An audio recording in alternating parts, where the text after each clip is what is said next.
Today is the 20th day since the farmers have been sitting on an arduous protest dharna at several borders of Delhi, demanding that the farm laws be repealed, should be abolished immediately. And while this impasse still continues, with there being dialogues with the government and yet no resolution, I am joined by Senior Congress Leader, General Secretary in Charge and the Chief of the Communication Department of the Congress Party, Mr. Randeep Singh Surjewala, here with me. So thank you so much for speaking to us. Mr. Surjewala, you've been a farmer's son. You describe your father as a farmer leader. You describe yourself as a farmer first before you identify as a politician. This ongoing protest of the farmers that has been spoken about world over now seems to be a historical movement. How does the Congress Party see this entire movement? Because the farmers have made it amply clear they do not want anybody to hijack their agitation. They do not want any political endorsement. So then where does the Congress Party stand amongst all of this? Because the BJP is accusing the Congress Party of political opportunism. As a farmer, as a citizen, and as a congressman, I am appalled by the insensitivity of Modi government. Is this government's arrogance of such a Himalayan level that it fails to understand the agony of India's farmers? Is this government, the BJP government, so insensitive and inconsiderate that it cannot see the anguish of lakhs and lakhs and lakhs of farmers across the country? Is it so obdurate? Is it so arrogant that it cannot see that 16 farmers have died in last 20 days and Prime Minister Modi and Bharatiya Janata Party leaders mock the farmer? Does the BJP have the audacity to call the farmers Khalistanis? The Haryana Chief Minister Manohar Lal Khattar says. Piyush Goyal calls them Naxalites and Ultras. And MOS Agriculture calls them terrorists. JP Dalal, Haryana's Agriculture Minister, calls them Pakistani and China supporters. And now one more Minister Ravi Shankar Prasad calls them Tukde Tukde gang. Is that the way you deal with India's Annadata? I'm appalled, I'm pained, I'm deeply pained and hurt by the arrogance of Modi government in not listening to the farmer. And I want to give you an example, Samia, before you go to next question. In 1988, please remember, Rajiv Gandhi ji had 402 MPs, the highest ever of any government. And all the farmers led by Shri Mahendra Singh Tikait came to Delhi. They wanted to protest in Delhi. We did not stop them. We did not dig up borders and national highways. We did not put sand on the highways. We did not put water cannon and obstructions. They came up to Rajpath. They protested here. They were all on the boat club for close to a month. Not a single water cannon or a lathi was hurled at them. Government, Rajiv Gandhi's government spoke to them and sorted out the solution. That is what democracy is. Democracy is not forcibly stopping the farmer in this chilling weather on the doorsteps of Delhi. But sir, while you are saying that the government has been insensitive, the BJP is quick to call out the Congress Party to say that your outrage is misplaced. Now I'm going to be citing examples where if the UPA government is to be taken into consideration, when Mr. Sharad Pawar was the agriculture minister that time, he had made it amply clear that they want some APMC reforms to be made so that the private sectors can be opened up and there's going to be a competitive market for the farmers. Even Dr. Manmohan Singh was of the opinion that there should be an integrated agricultural market for the farmers. So then how is this any different? In 2013 February, Sharad Pawar had also gone on to say that not only should the mandi tax be abolished, but the farmers should also be allowed to go and sell their produce outside of the mandis. This is pretty much what the government has brought about as reforms as well. This is where the BJP is saying that your outrage is misplaced. This is the falsehood that BJP dishes out to television channels. I must sadly say, many anchors and television channels have no comprehension of agriculture. and its market mechanism, and I want to clarify to you. Did Congress party ever finish the MSP? Answer is no. Did we ever say that we will bring 3 black laws to finish the agriculture markets altogether? The answer is again no. Did Congress party not give 120% to 150% rise on MSP? The answer is yes. Did farmers ever agitate during 10 years of UPA Congress rule? The answer is no. Prime Minister Modi, just 1 second I will take. Prime Minister Modi brings out the 3 black laws. He is the one who's finishing the agriculture markets, and they are blaming, what kind of dichotomy is that BJP leaders are blaming the Congress. And as Mr. Sharad Pawar, I want to tell you, in 2003, Shri Atal Bihari Vajpayee's BJP government came out with a model APMC law that Sharad Pawarji spoke about. But markets are a state subject. They are not a union subject. Union is utilizing a clause in the Constitution's 7th schedule regarding trading to finish agriculture. The fight is for 25 lakh crore agriculture produce market. Right now, farmer is the king and small shopkeeper who helps him is the king. They want to hand it over to 5 industrialists so that farmers' access to market gets closed down. And lastly, I want to tell you, MSP is paramount to agriculture. That's the policy Congress made. If there is no grain market, I have asked these questions, Rahul ji has asked these questions, where will farmers sell their produce? Who will buy his produce? And how will he get MSP? These are 3 questions that Narendra Singh Tomar ji, Piyush Goyal ji and Narendra Modi ji refused to answer. You can announce 10,000 rupees a quintal for wheat, but who is going to give me MSP on the ground in absence of a grain market? Who will buy my product? And how will I get it? That's the question. So if you were saying that the BJP is trying to wrongly market what the UPA government had done, I want to draw your attention to your own manifesto of 2019. If I can read it out verbatim to you, it's the farmers' manifesto that you have had, where you are categorically been mentioning number 11, which says Congress will repeal the Agriculture Produce Market Act and make trade in agricultural produce, including export and interstate trade, free from all restrictions. So the second point that has also been mentioned very categorically over here is that the Essential Commodities Act 1955 belongs to the age of controls. Congress promises to replace the act by an enabling law that can be invoked only in the case of emergency. This is pretty much the same. No, thank you. And can I just read to you the next line which nobody reads? And the next line says that Congress will now bring out farmers' markets on a cluster of 10 villages. See, I'll tell you, APMC Act needs to be enhanced. Currently, the size of the grain market, the area of the grain market, as a farmer, I can tell you, is 30 square kilometer to 50 square kilometer. 90% of India's farmer only own 2 acres of agricultural land. And then there are agricultural labor of SC, ST, OBCs. Farmer finds it difficult to take his produce from his 2 acre to 30 kilometer away to the grain market even now. So what Rahul Gandhi ji suggested, we call the APMC as a farmer market. So it's it's a simplification of name. And let's have a farmer market on a cluster of 10 villages. But that's also a reform. So you're not opposed to a reform. No, we are saying instead of 42,000 grain markets, mandis, have 2 lakh mandis. Modi ji and BJP are saying finish these 42,000, have no mandis. But it's about abolishing the middlemen.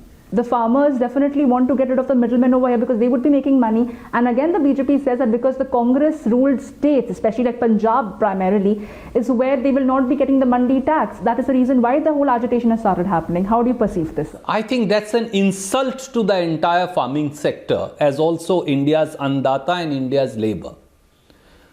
You must understand who is a middleman.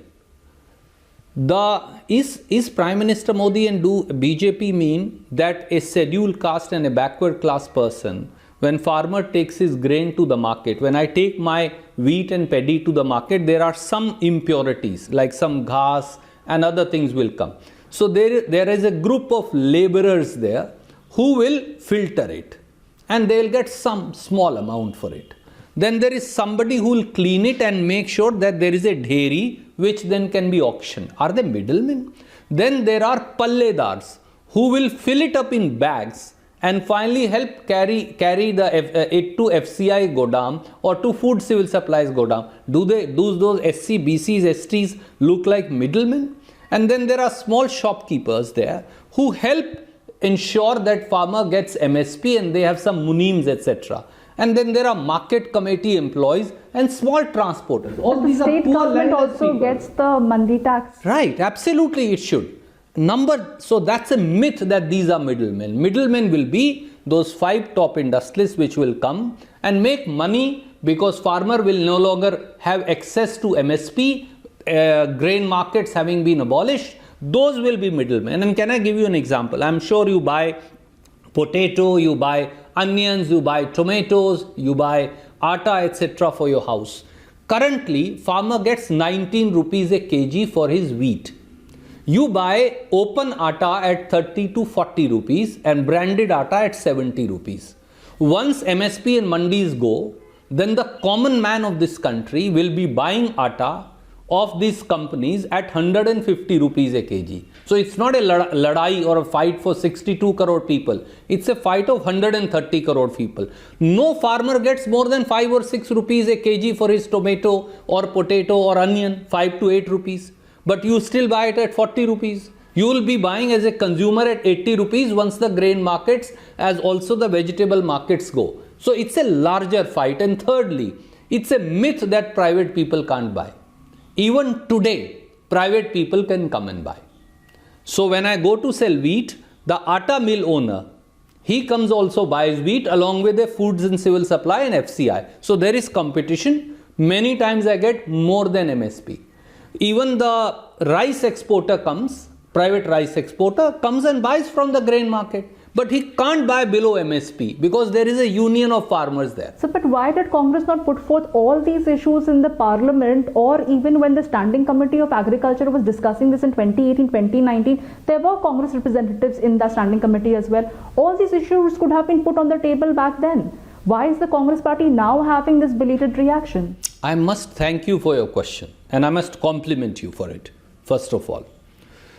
If you saw, Prime Minister Modi and the BJP never discussed the 3 black laws with anybody. It was not discussed or demanded by single farmer union. I challenge Mr. Modi on your channel today. A single farmer union did not demand these 3 black laws. No political party did. No stakeholders did. Then where did these laws come from? Some crony capitalist friends of his. And they were passed in the middle of the night by calling a cabinet when during a lockdown in COVID. When it came for discussion, it is Congress party which opposed these laws. If you remember in Rajya Sabha, they did not have the majority when we moved motion to defeat these laws. So they used the Rajya Sabha's architecture to pass these black laws for the first time in India's history by a voice vote because they did not have the majority. They suspended our members of parliament. Your channel and other channels showed as to how they were sitting for 2 days, 2 nights under the statue of Mahatma Gandhi in the parliament protesting. Rahul Gandhi ji and Congress party have been always in the forefront of this. When these black laws were passed through ordinance, we were the first ones. If you remember, Congress party held press conferences, Rahul ji raised this issue, but nobody listened. For this government is autocratic. It does not want to listen to the farmer or the farm laborer.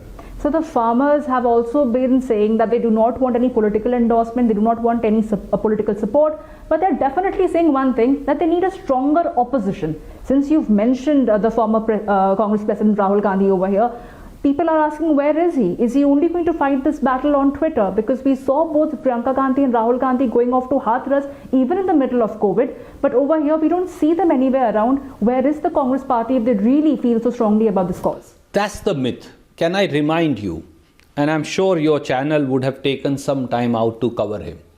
Rahul ji is the one who started Kisan Yatras. Even when this farmer agitation had not become strong. Please remember, he started from Punjab on a tractor, went around Punjab, then came to Haryana. And from Haryana, he went up to Kurukshetra and then concluded his tractor yatra. Meanwhile, this agitation has come. We don't want to meddle with farmers' unions in any manner. So, but you're making a corresponding stage next to the farmers' protest at Shangu border. They have definitely called it out, saying this is Congress Party's VVIP protest. Yes, I think, pardon my saying so, but some news channels are carrying out or supporting government's fake propaganda. If some Congress workers there who are also farmers have gone and are supplying some langar like millions of others who have come, is there anything wrong in it? Why can't the BJP also go and put out a langar? I challenge them on your channel. Let Mr. JP Nadda put up also a langar, and RSS put up a langar. Who is preventing them? After all, they are andatas. They are not BJP or Congress. It's not a BJP and Congress fight. It's a farmer versus government fight. Congress party does not want to politicize it. That's why we have not gone there. But our complete political, ideological commitment and support to the cause of the farmers is there. For it's not a fight. It's a fight for India's survival and not selling it to hoarders and profiteers. Have you ever seen, may I ask you, have you ever heard of a law where government says that the dal you buy at 70 rupees a kg should go up to 140 rupees a kg and anybody should store dal and government will not interfere? I don't think so. In 73 years, India has ever made this law. And tell me, why are farmers who are andatas of the country, they are not terrorists, why are they not being permitted to enter Delhi? Why can't they sit at Ramlila ground? Why can't they sit at Rajpath? Does it not belong to them? So they are being called for discussions and talks and deliberations with the government bodies. But why do you think the deadlock still continues? Why is either side not willing to blink first? Because ASSOCHAM has come forth and said that if this deadlock continues, they want an early resolution, and it's leading up to 3,500 crores loss per day because of logistical issues, the traffic being diverted. There needs to be some sort of a resolution in sight, but that seems to be far from anywhere close because no side is willing to blink first. Well, you raised two very important questions. First, why is the deadlock? The deadlock arises out of dishonesty of BJP government in taking back the black laws. May I give you an example? The Agriculture Minister of India, Shri Narendra Tomarji, has no land. He is not an agriculturist. Shri Piyush Goyalji has never cultivated any land. They are the ones who are negotiating with the farmers and giving us gyan on how to sell our wheat and paddy. That's the dichotomy. Number two, the three black laws, according to agriculture ministers, need 14, 15, 20 amendments, right? That means the laws are faulty. Why do they need amendments just having been made? They need amendments because even the agriculture minister and prime minister and home minister concede that the laws are faulty. If the laws are faulty, repeal them. Have a fresh discussion with farmers' unions, stakeholders, political parties, bring in a law if everybody is in agreement.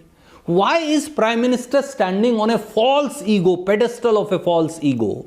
Oh, I have done it, I am God and I will not now touch it. But Why? dialogue will be the only way forward. Absolutely. Farmer is saying, finish, repeal these three black laws, start a new dialogue with farmers' unions. Why is, I say it on your channel with folded hands to the Prime Minister. Forget about Congress party. Forget about BJP. Please listen, you are Prime Minister of India. I with folded hands say to you as a farmer's son, listen to the agony, anguish of the farmer. Can a single minister go and sleep one night on Singhu border or Tikri border? It's 5 degrees, 16 farmers have died. 500,000, 2,000 farmers, children, women, they are ill, they are sick. Listen to them. Don't stand on false ego, Mr. Prime Minister. I repeat and I request to you, don't do this. Thirdly, I agree with ASSOCHAM. There is loss happening on account of the blockades. Who caused the blockade? Manohar Lal Khattar and Dushyant Chautala. Prime Minister Modi and Home Minister Amit Shah. They are the You're ones who are squarely holding the government responsible and not the farmers who are No. holding hostage over there, not letting people to move out, go interstate at all. It's causing a lot of issues as far as the economy is concerned as well. Samia, may I ask you, farmers never said they want to sit on Sindhu border or on Tikri border. It is government which dug up the national highway. It is government which put sand on the national. 73 years, nobody has ever done it. This is the first time that Manohar Lal Khattar was directed by Home Minister of India, Amit Shah, to dig up national highway. Supreme Court says if anybody damages public property, they'll be punished. Will Supreme Court take sumo notice and punish them? See, farmer wants to come to Delhi to protest. Why can't they come to Ramlila ground? Why can't they come to Jantar Mantar? It will obstruct nothing. So we can't overlook the fact that we're also in the middle of a pandemic, sir. Well, is pandemic, they are in the middle of the pandemic, but you can't overlook the fact that 62 crore people of this country are on the verge of losing their life, their livelihood, their very being, their existence. We would rather die in the struggle rather than bend down and prostrate before a government which is hell-bent on taking care of interest of 5 industries. Why can't the farmer come to Ramlila ground? It will obstruct no traffic. If they sit on Jantar Mantar, which traffic will it obstruct? If they come and sit on Rajpath, which traffic will it obstruct? That's what Rajiv Gandhi ji did. There is an example. But there are ministers who are also saying that it's not just the farmers, it's not just a homogeneous crowd of sorts. There are people, there are elements within them who are trying to create problems. That is the reason why they've called them to be urban naxals or trying to say that they are elements who can create a lot of problem. Rahul Gandhi today tweeted saying that the dissidents or anybody who protests against the government are termed as urban naxals. Now, Amit Malviya has gone on to retweet that particular tweet and remind Rahul Gandhi that back in the day, the Home Minister Sushil Kumar Shinde had also said that Ekada missions and many other people are acting like urban naxals also. So, is there a dichotomy over there in the understanding that there can be elements amongst these protesters who may lead to trouble and create law and order situations? Let's understand 3 things. Government has been trying to malign and call them anti-nationals. That's a huge insult to India's farmers. Secondly, farmers have only one demand, and that demand is repeal the 3 black laws. They are demanding nobody's release. They are not saying anything else. They have repeated it day before yesterday, yesterday again. We only have one demand: repeal the 3 black laws, have a fresh conversation.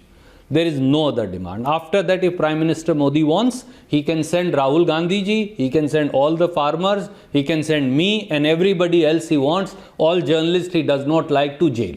And he can only have 2 or 3 channels saying what he wants to say. We have no problem with that. Repeal the 3 black laws, that's the only thing. Thirdly, farmers are also those whose children, whose sons and daughters are defending your country. Do not forget. In my state, every 10th army personnel is a Haryanvi. Do you know that? And if we combine Punjab and Haryana alone together, Madhya Pradesh and Rajasthan as also UP, then you will find that at least 7 out of 10 of your defenders on our borders in China and Pakistan are sons and daughters of farmers. So we produce those children who face bullets of China and Pakistan right and stand in front of them so that all of you can live comfortably. And farmer also is also the Annadata. Why are you calling him an anti-national? So, but do you think this movement, this protest has got resonance in other parts of the country apart from Haryana and Punjab? Because we saw the recent Zilla Parishad elections in Rajasthan and Goa where the BJP still won. You go to Karnataka. Let me first start with South. Karnataka farmers have been at loggerheads with the government over these laws, plus one more anti-farmer law that they have brought in. Maharashtra, Andhra Pradesh, Telangana, Uttar Pradesh, Bihar, where farmers get how much? They finished the APMC Act there in 2006, BJP and JDU. The Makkah, maize of the farmer, which should be selling at 1750, 1800 rupees a quintal, is selling at 700 rupees a quintal. The outrage is not seen against the government. The Bihar election, the BJP still won soon after the laws were passed. We both know, and I'll not discuss it here, it's a case of a stolen mandate by a government that lost the mandate and then stole it through returning officers. And we've raised that issue. You saw that happening, but I'm not even going to delve into that. Am I saying I want to say one more thing. Is Prime Minister, or are you trying to say that just because BJP did decently in one election, then farmers should not get MSP? Sure enough, you don't mean to say that. That farmers should be sent to jail, they should be annihilated, they should be finished. I'm sure you don't mean to say that. So there is one thing of policy and there is another thing of election. And in that election that you are referring to in Rajasthan, Congress party has won majority despite BJP projecting it, and you will see when Jila Parishads are constituted. But I'm not even delving into that. All I'm saying is, should farmer not get MSP? Should farmer not get access to market? Should farmer not be permitted to sell anywhere? Currently also they can sell. I can take my produce to Madras and sell. Problem is, 90% of farmer is 2 acres. How will a Haryana farmer take his 2 acres of paddy and sell it in Chennai? Are they mad? People who are saying that? Can farmer carry his produce there? Can a rubber farmer of Kerala bring it and sell it here? Can a tea farmer of Assam bring his tea and sell it in Delhi and Mumbai? It's an impossibility. Farmer can barely go to the grain market. That's why Rahulji wanted the grain market should be at 10 kilometer. And instead of 40,000, there should be 200,000 grain markets. This government is doing exactly the opposite. Sir, I'll wrap the interview over here, but the agitation is not getting wrapped up anytime soon. But will the Congress party continue to render their support to the ongoing agitation? Our complete support is with farmers. Shri Rahul Gandhi, Shrimati Sonia Gandhi and Congress party and all opposition parties. We stand in unison in saying, with folded hands to the Prime Minister again, please repeal the 3 black laws. Have a fresh discussion with farmers' union, stakeholders, political parties. You cannot take over 25 lakh crore agriculture produce market to benefit 5 crony capitalist friends. Mr. Prime Minister, listen to the Annadata. Otherwise, when Annadata stands up and when Annadata is dying on the streets, no government in Delhi has ever survived. So it is also a matter of your own survival. Treat it as a warning. Thank you so much for speaking to us, Mr. Randeep Singh Surjewala. And that is the senior Congress leader reiterating their stand, offering unwavering support to the farmer agitation. In New Delhi, Samir Kapoor.